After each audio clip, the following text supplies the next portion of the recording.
है, बिजली की खपत भी बढ़ रही है, पानी की किल्लत कहीं ना कहीं अभी भी लोगों के बीच दिख रही है। क्या स्थिति अभी के समय में?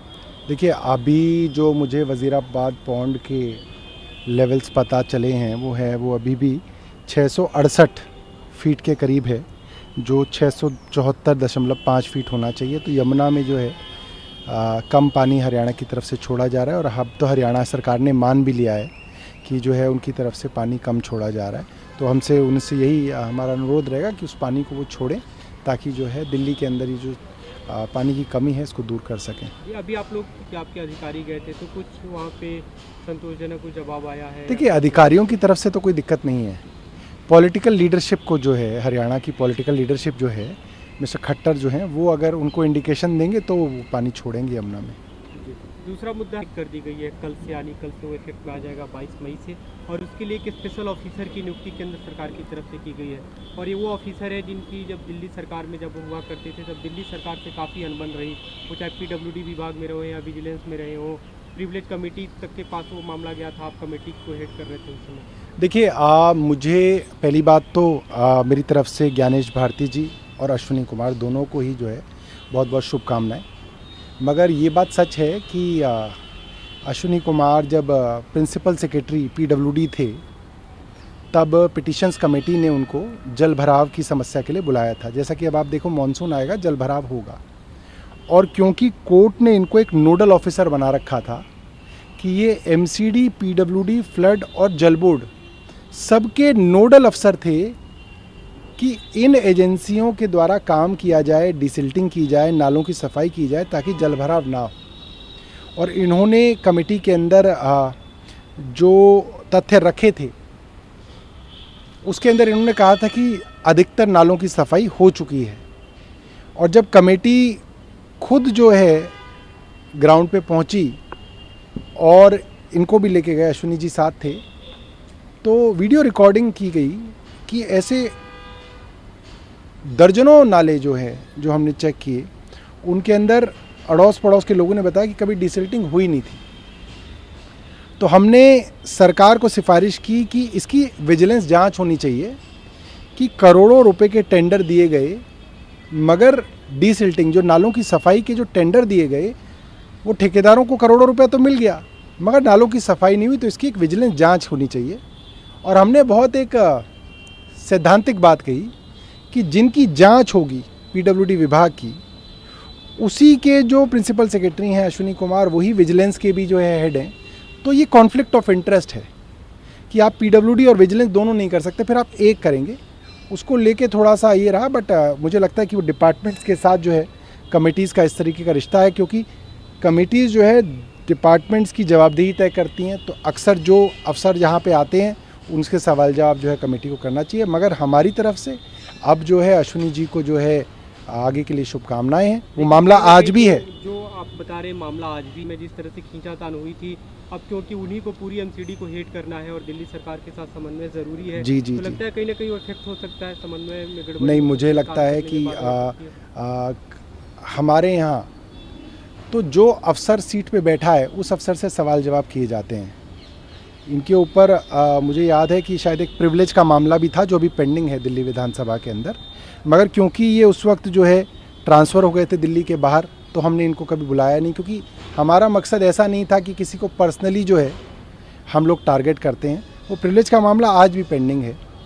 तो उसके अंदर हमने, क्योंकि आउट ऑफ स्टेशन गए, तो हमने कोई इनसे से जो है ऐसी व्यक्तिगत वो नहीं रखी, और हम उनको शुभकामनाएं देते हैं। उनको भी काम ठीक से होगा समन्वय के साथ। देखिए, हमारी तरफ से तो देखिए ज्ञानेश भारती जी को और अश्विनी कुमार को दोनों ही शुभकामनाएं, क्योंकि बहुत चैलेंज है MCD के लिए। MCD की राह जो है आसान नहीं है। MCD के अंदर अब जो फंड की बात, MCD रोज कहती कि दिल्ली सरकार दे, दिल्ली सरकार दे, अब वो केंद्र को देना है। अब केंद्र सरकार के ऊपर आएगा कि वो कितना फंड MCD को देती हैं, कितना तनख्वाहें जो हैं लोगों को मिलती हैं, MCD के अंदर साफ़ सफाई का काम कितना होता है, MCD में जो मकान बनाने को भ्रष्टाचार है उस पर क्या कोई लगाम लगती है।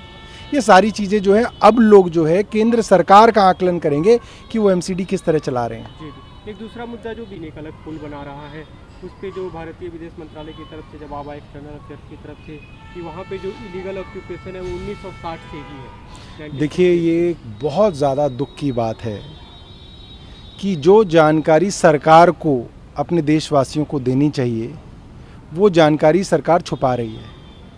चाइना लगातार ऐसी ज़मीन पर जो चाइना की नहीं है उस पर कब्ज़ा जमा रहा है, वहाँ पे वो नकली गांव बसा रहा है, वहाँ पे वो रोड बना रहा है, वहाँ पे वो पुल बना रहा है। इसका मतलब चाइना हिंदुस्तान के ऊपर हमला करने की तैयारी कर रहा है और चाइना हिंदुस्तान के एक बड़े हिस्से को और कब्ज़ा करने की कोशिश कर रहा है और लगातार कब्ज़ा कर रहा है।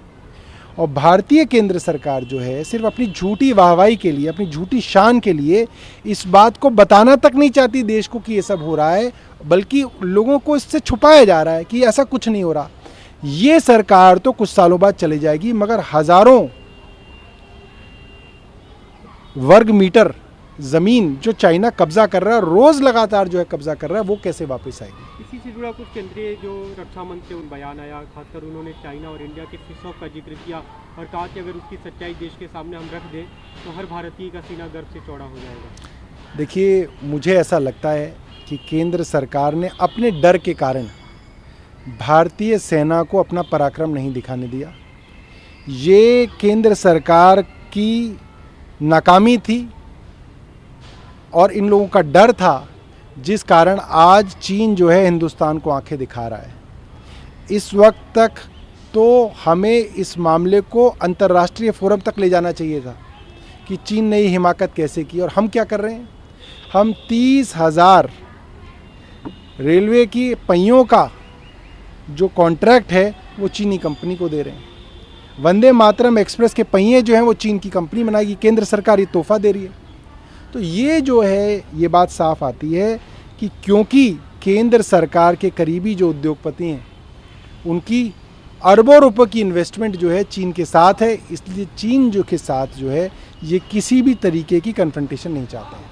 भाजपा के राष्ट्रीय पदाधिकारियों की बैठक चल रही है, राजस्थान में हो रही, तो उसमें उनकी तरफ से कहा गया कि मोदी सरकार के कार्यकाल में जो सीवियर पॉवर्टी थी वो कम हुई है। मुझे लगता है कि देखिए वो तो क्या कहते हैं सरकार की पार्टी जो है उसके बारे में अच्छी अच्छी बातें कहेंगे। मुझे लग रहा है कोई भी आंकड़े निकाल लिए जाए, गरीबी का आंकड़ा, बेरोज़गारी का आंकड़ा, महंगाई का आंकड़ा, इकोनॉमिक इंडिकेटर्स का आंकड़ा, हर आंकड़े में पिछले 8 साल में केंद्र सरकार पूरी तरीके से विफल रही है।